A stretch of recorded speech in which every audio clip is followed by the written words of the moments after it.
Here's a strange truth about how we assign value.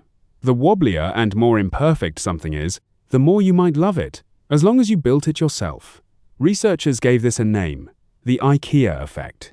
It's named after the furniture company famous for flat-pack pieces that customers assemble at home, wrench in hand, instructions in the other, usually with a few leftover screws nobody can explain. In a well-known study, researchers gave participants unassembled IKEA storage boxes and asked them to put the boxes together themselves.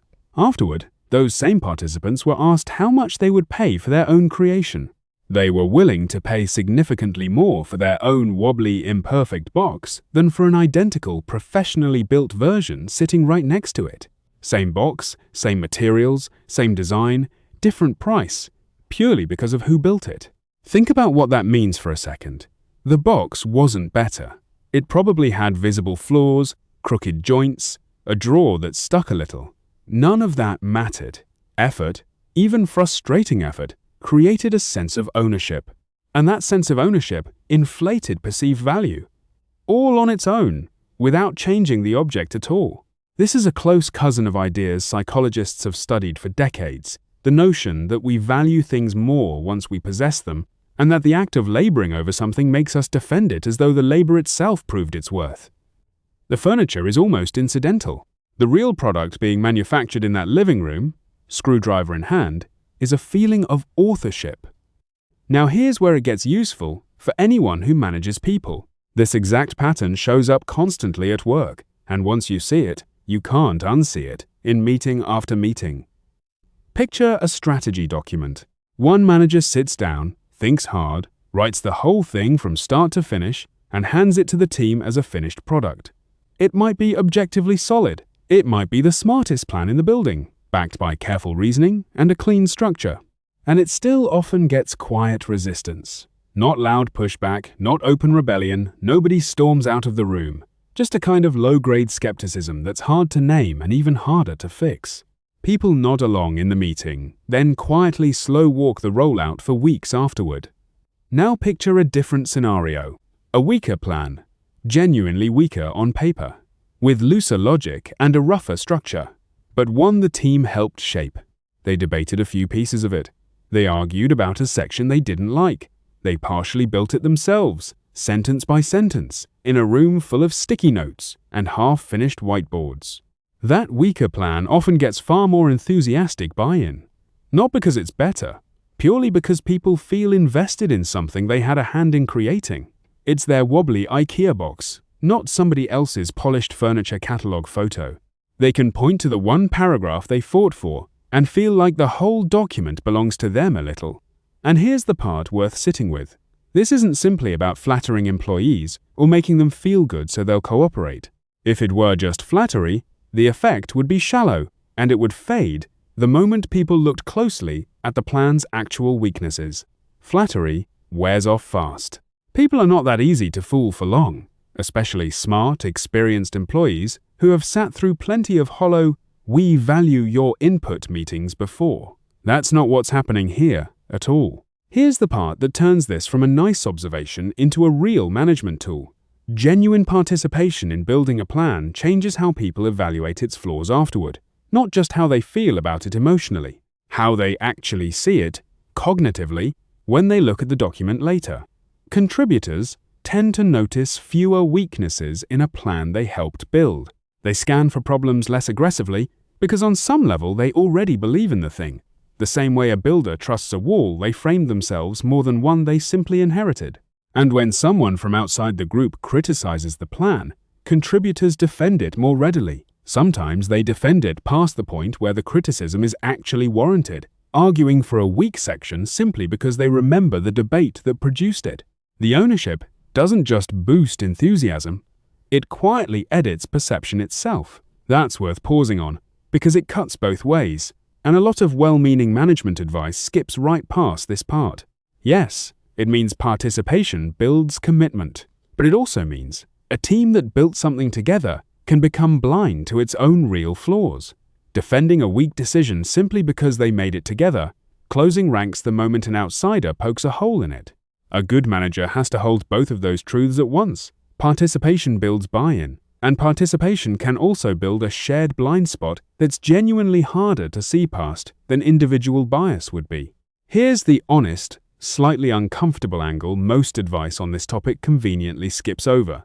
Getting people to help build a plan isn't just a warm, collaborative nicety you do because it feels inclusive.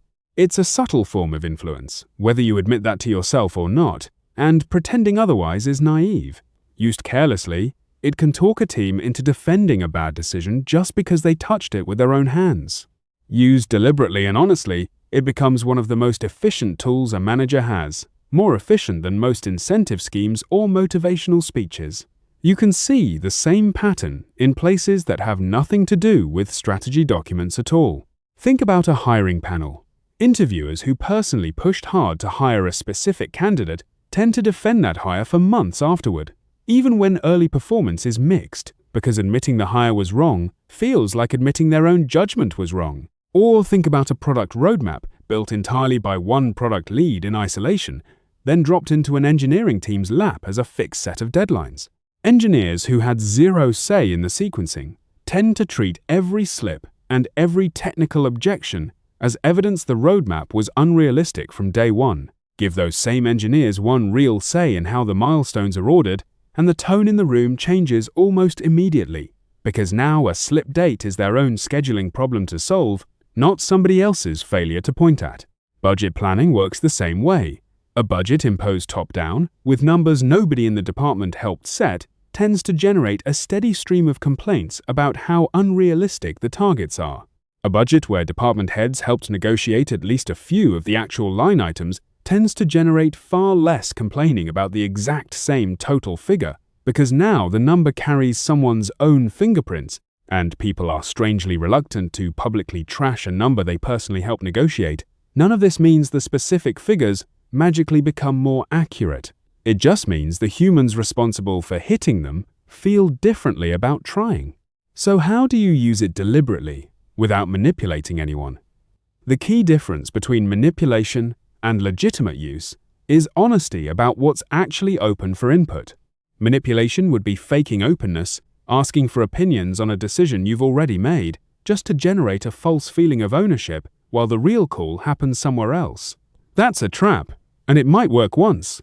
People usually sense it eventually though, and that realization costs you far more trust than the fake participation ever bought you. Legitimate use means the questions you're asking are genuinely undecided in your own head before you walk into the room, and the input can genuinely change the outcome on the page. But here's the part nobody expects going in. None of this requires manipulating anyone at all. In practice, that looks like this. Instead of presenting a fully finished plan for approval, a manager brings an unfinished draft into the room. Not a rough mess that signals laziness, not something that looks careless or half-hearted, but something that's clearly, visibly still in progress, with gaps left on purpose. Alongside it, the manager brings specific open questions the team can genuinely help resolve. Not vague symbolic questions like, "Any thoughts?" that nobody quite knows how to answer, but real, concrete ones. Which of these two approaches should we prioritize first this quarter? How should we sequence this rollout across teams? What's the biggest risk we're currently missing?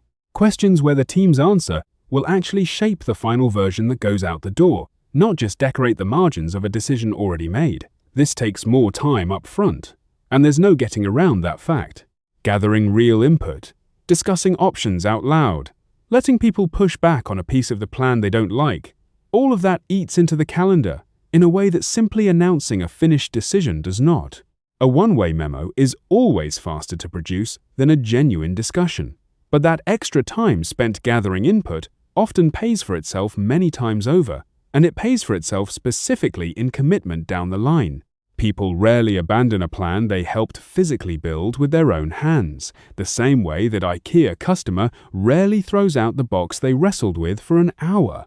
They defend it in meetings, they push it forward when it stalls, they troubleshoot it quietly when it hits friction weeks later, because some part of them treats it as their own project, not an assignment handed down from above by someone else. You don't need to hand over the entire plan to get this effect either, and that's maybe the most practical part of all this for a busy manager. Even one genuinely open question decided visibly by team input in front of everyone, can shift a plan from something imposed to something owned. It doesn't have to be the whole architecture of the strategy up for grabs.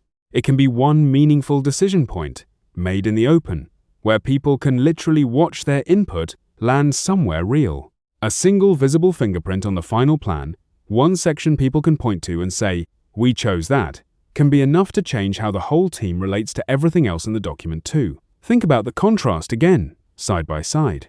A finished plan, handed down from on high, gets read at a desk, gets nodded at in a meeting, and gets quietly resisted for months afterward in 100 small ways. An unfinished plan, with real open questions built into it on purpose, gets debated out loud, gets argued over across a table, gets shaped by the room in real time, and then gets defended later by the very same people who once might have picked it apart line by line. The content of the plan barely has to change for the reaction to flip completely from one extreme to the other. What actually changes is simply who got to put a hand on it before it was finished. There's a reason this bias is so persistent too, and it comes down to something almost every adult has felt at some point, in some context, well outside of work. Cook a meal from scratch, following a recipe you fought with for an hour, and it tastes better to you than the exact same dish ordered from a restaurant kitchen down the street, even when a neutral taster couldn't tell the difference blind. Plant a garden yourself, weed it yourself, watch it struggle through a bad season, and you'll defend that scraggly tomato plant against criticism far more fiercely than you'd defend a flawless one bought pre-grown from a nursery. None of this is really about tomatoes, or meals, or storage boxes. It's about the brain treating effort as a kind of down payment on value, one it is reluctant to write off later, even when writing it off would be the more rational move. Once you notice that pattern in the garden or the kitchen, it becomes almost impossible not to notice it in the conference room too. This also explains something managers often misdiagnose entirely. When a good, well-reasoned plan meets resistance anyway, the instinct is to think the plan itself must be the problem, so people go back and polish it further, add more supporting detail, tighten the logic, present it again with more evidence and a nicer slide deck. Sometimes that helps a little. Often it doesn't move the needle at all because the plan was never actually the obstacle in the first place. The real obstacle was that nobody in the room had built any part of it themselves, so nobody felt any authorship over the outcome. No amount of additional polish fixes an ownership problem, because polish and ownership are two completely different things, operating on two completely different levels of the brain.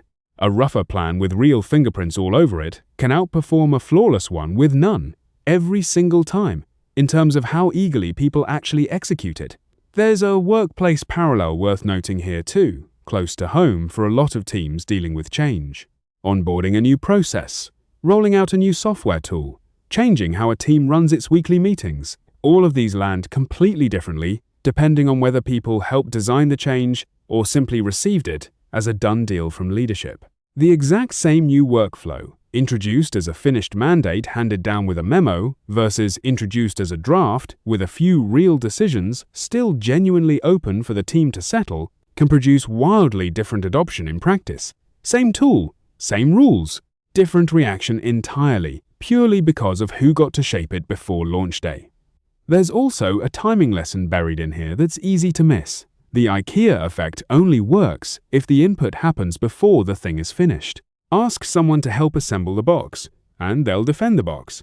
Hand them the fully assembled box and just ask what they think of it afterward, and you get an entirely different reaction, something closer to a customer reviewing a product than a builder defending their own work. The timing of participation matters as much as the participation itself. A manager who asks for feedback on a plan the week before launch, after every real decision has already been locked, is not tapping into this effect at all, no matter how many meetings get scheduled. They're just performing consultation on a plan that was actually finished long ago, and most experienced employees can tell the difference immediately, even if they don't say so out loud in the room. It's worth being honest about the limits here too, because no management idea is a free lunch. This isn't a trick that overrides bad judgment or rescues a genuinely broken plan. If a plan is flawed in some serious, fundamental way, letting the team build part of it won't magically rescue a fundamentally broken idea. It will just make a broken idea harder to kill later. And used badly, this same mechanism can entrench a bad decision precisely because people become personally attached to defending it once they've helped build it. The goal isn't to manufacture false confidence in a weak plan through fake participation theater. The goal is to genuinely open the parts of a plan that are actually still open for debate, and let people's real input land in a real, visible place in the final version. So if this helped, hit follow for more. Here's the practical takeaway, and it circles right back to where we started. That wobbly, imperfect IKEA box people overpay for isn't really about furniture at all. It's about effort creating ownership, and ownership creating loyalty to an outcome long after the effort is over. If you want a team to actually believe in the plan you're proposing, stop handing them a finished box wrapped and ready to admire. Bring them the unassembled pieces instead. Ask a few real, open questions you genuinely haven't answered yet, and let them build part of it with their own hands. A plan people helped assemble will always survive contact with outside criticism better than a flawless one they only ever received.